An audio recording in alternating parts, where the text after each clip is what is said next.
Live and in person, it is Brian and Josh for the Brian and Josh Show, Yo. also known as Curiosity Continuum. Every now and again, Josh and I get a chance to sit together and record these. It's so much more enjoyable just because you're face-to-face with your friend. Yeah, I love it. I love being here. I love doing this because why not? Let's do it.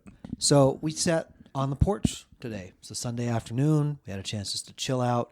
And Josh brought up, if we were a tree, we were looking at this tree across the yard that had been struck by lightning a few years prior. It actually preceded my time living on this property. He said, how would you feel like if you were a tree? Because really, 5 years to regrow a top is not that long. Right. And I just thought, well, let's talk about that. And Brian said, let's talk about that. And so let's do it. So we're going to talk about the perception of time today on Curiosity Continuum. Being in the same room is weird. Put the intro here.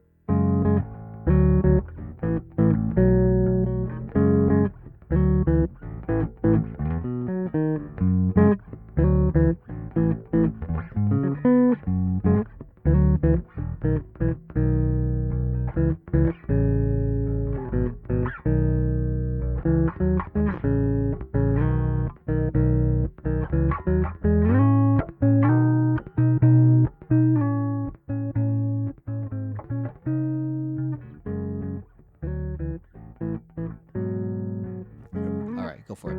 Hey, everybody, this is Josh. And this is Brian. Welcome to the podcast for Curiosity Continuum. Curiosity Continuum is an industry innovating, non-traditional company passionate about growing wisdom in the next generation. We combine... Oh, wait, I'm sorry.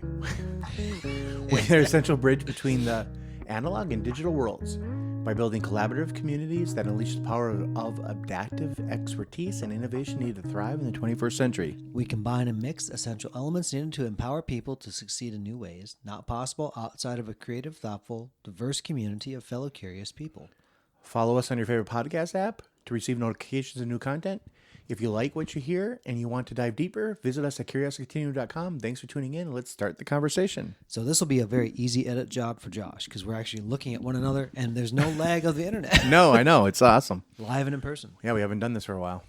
So this was actually a comment that you made to me years ago, and it was actually a comment that your dad made, talking about as you got older, your perception of time differs. And I think we talked about this on a previous podcast, but it's worth talking about, especially now.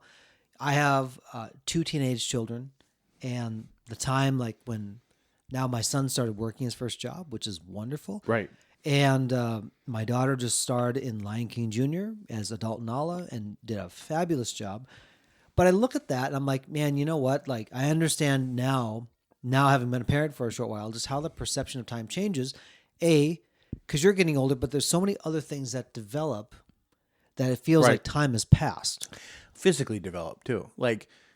So when you're a kid, you perceive things differently because 5 years of your life, for example, if you're 10, that's half your life. For us, 5 years is 1/5, 1/8 of our life, right? I wish it was 1/5, but it's not. It's 1/8, 1/9 of our life, right?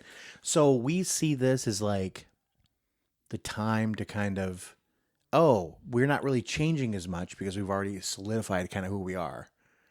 That's what I feel. And then kind of okay, I get it now. When you're younger, a year is a big deal. It's a big deal.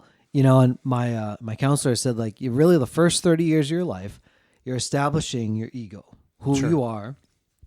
She goes, for every year after that, you are kind of deconstructing it, who you're not. And you're refining who you are, but what you're really doing is you're defining, you're kind of stripping those layers away of who you're not in that whole thing. Right. I mean, you're kind of looking at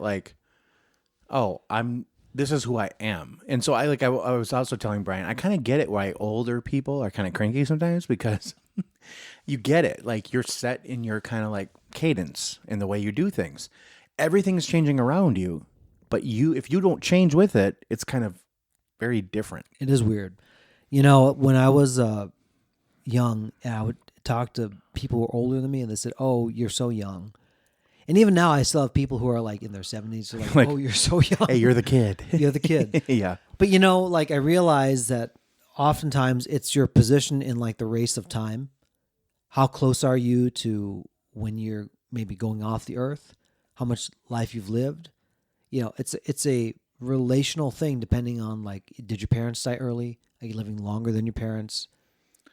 You know, like you're looking Yeah. at that going like, how am I perceiving how much time this actually takes to do?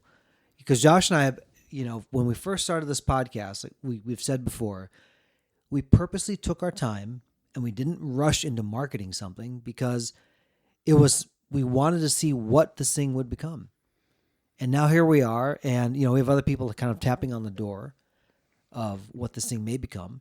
And Right. it's a process. There's no easy button. There's no automatic button that this thing happens with. No, I mean, and part of that is because of time. Like the longer we do this, the like more kind of, I think it's like we have to be more deliberate with how we do it. Yes. And so it's like, oh, it's not just going to do it itself. Like we have to pull it and push it and kind of pull it by its hair screaming, you know, across the ground. And it feels like that sometimes, but it's just us doing what we do. And I think that is the difference in like the way time goes. If we were just kind of like, oh, just let it go, nothing would happen. So we have to actively take a role in it. You know, and so the perception of time can also be self-imposed. So I think about this when, like, I was in school, and I would set deadlines. So, like, when there was like a larger project in school, the teacher would say, "Hey, it's due in 2 weeks." Right. Give the outline, and I was always that student, especially like in high school. I would work on it when it first came out. Right. I would get We it done both in the did first that. week. We just did it. We did it because you had the time. So, but the perception was like, I only have 2 weeks. But you look at some students who are like struggling and like freaking out because like, oh my gosh, I haven't done my project. It's due tomorrow. I got to pull an all-nighter. Right. Well, see, the perception of their time was like, I have all this time until it ran up to the deadline. Like, crap, I have to do something. Right. So that is more of that is perception of time because you're thinking like, oh, I got 3 months. That's a long time. It is a long time. But if you don't do anything, it's not a long time. You have to set it in motion. So there's like what do you perceive, not only like the amount of time you have, but the amount of effort it takes to do something. Right. I mean, like, so if I was a kid again and I'm like, you know, thinking like, oh, I got a project and I got 2 months to do this project. I'd be like, oh, wow. Well, I'm thinking it's only going to take me a day or two. In reality, it's probably taking you 4 or 5 days or more to do. And then obviously the teacher gave you 2 weeks for a reason or 2 months for a reason. They want you to use the time, not just be like, oh, hey, I can cram this in the last 48 hours and be totally done with it, right? So that is kind of the perception of it. Like the perception is you always have more time than you do. And I think this really bodes true for human beings because you hear a lot about people that pass on and die and their loved ones like, I wish we had more time. In reality, you had tons of time. You had a lot of time to, you know, mend that bridge, get that thing done that's going on. But they just didn't do it because it was easier to just kick the ball forward than to the uncomfortableness of coming together and like solving an issue, right? Yep. You know, there's an assumption of margin about how long it takes you. So I want to share a personal story, and I'm sure many people can relate. You know, when I got married to my wife, Sabrina, who I love dearly, I was of the mindset of if I'm not 15 minutes early, I'm late. Right. And she was of the mindset at that time of if I'm 10 minutes late, I'm doing okay. That's 25 minutes of marital tension happening. Right. But the perception of time was different. It's like, how do you understand like what you're trying to accomplish? And then along with that, how have you estimated your level of excellence, competency, talent, that kind of thing to be able to hit it? Right. And so like one thing that Sabrina's gotten really good at, still works at though, is that how long it takes her to get ready. Sure. Now she's gotten better at it, but I often like now build in an additional 15 minutes of time just because I know like, I Right. build on the margin. So some of with people who have said like, hey, I'm not good at showing up on time, I'm not organized, it's because you assume that there's margin there that there's not. Right. And that comes to roost in certain ways. It depending, you know, if it's like not a life critical, mission critical type of thing, not as big of a deal. Right. But when you're talking about those things, people build in the extra time to make sure that it's good because they don't assume it's going to go right. Correct. Yeah, you're assuming there's something going to happen. Whether it's like fun and exciting, who knows? But something's going to happen. But usually, like, I totally understand what Brian's saying, because my wife and I are almost the opposite. Like, I will get ready and I'll be like, oh, I'm taking a shower, and she's like ready. And then she'll be like ready sitting there and go, oh, I got to go get something else on. Like, she'll be like, how does this look? I'm like, totally fine. And then I come out of the shower and she's like wearing something totally different. And she doesn't ask, like, oh, how does this look? I'm like, I go, okay, that's just the process that she has to do to get ready. Right? But the perception of time with both of us is that we want to be a little early. Yep. And I think that's kind of more a real Midwest thing. Like, be early. You can learn to be on time. Right. And my parents definitely like reinforced it. Now, I'll say this, I'm not as early as my dad, like, especially with flying. Like, my dad was very particular, especially like picking me up from the airport. He was 4 hours there at the airport before I arrived. I'm like, okay, that's a little extreme. Like, business travel actually solved that for me, where I would show up on time, like, oh, there's time, I'm okay. Right. It showed me that something wasn't going to break. But what I didn't assume was that like the plane is going to wait on me, because Brian Shun's the most important person in the room. Right. To do it. So what that did, though, is it helped me like understand, okay, here's where I'm responsible. Here's the reality of it. Here's the middle in between. And honestly, understanding that helps you manage your time. So there was a group I worked for a company, and it was a lot of former military, but these meetings always slid. People were late. Right. People didn't show up on time. I'm like, okay, well, I had to do a photo shoot to get headshots for the new website. This is years ago in another part of my life.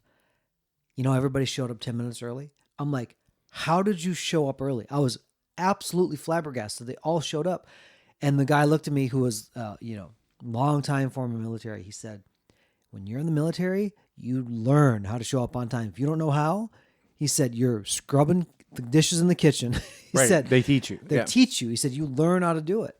And I realized, like, that thing really can be a skill that you understand well and you learn. But the tension comes in when people perceive the time differently. It's like, how do you perceive being on time? And that's where I think a lot of good communication can happen, to say, like, how do you perceive being on time, and specifically defining it? Yeah, I mean, that's a lot of people, right? Like, a lot of people don't, like, I think if you said to people, hey, be here at 9:00, about half the people would be there right at 9. Maybe 20% would be there a little early, and like 30% would be late. But everyone would perceive themselves to be there on time. Yeah. And even the perception of that time is different. It's like a minute late. Oh, no, that's just fashionably late. Or like 3 minutes late. That's fashionably late. You're there 10 minutes early. You're like, no, I'm right on time. And some people are like, hey, I don't get paid till 9, so I'm not here till 9. Yeah. I mean, everybody deals with that, right? This is a very different way. So of the way different people perceive time, and younger people perceive it different than older people. Then it just seems that way, and I think it's always going to be that way. Yep. The important thing, especially when you're talking about collaboration or communication, is that you define something that is not subjective. Right. So like when my family's trying to get out the door, I say the clock, when it says this time, is the time. Right. Now, I also make sure then at that point that like my clocks are like within a minute of each other, not all sync to the GPS or whatever, but I know those clocks are good. And I say, you don't look at somebody else and go like, well, they're chilling out. It's like, right, you're looking at me chilling out because I already prepared. I'm already done. I'm ready. So you manage yourself to be able to get out the door at the latest by this point. And there's been like constant reiteration of that deadline. But then people know this is how we're talking about it, how we manage it. Right. Because time, as Josh and I have said before, it is the one currency that doesn't matter if you're rich or poor, old or young, it is the same. Yeah, we all have the same amount of time. Now, how you use it is what matters. So with this, we're going to cut this one a little bit shorter than normal, just so you can manage your time well. Get out and do things. So the question for you is like, how do you perceive time, and how do people around you perceive the time? How does that matter? How is it different? Exactly. Right? That's the question. That's it. So until next time, this is Brian And this is Josh. for Curiosity Continuum.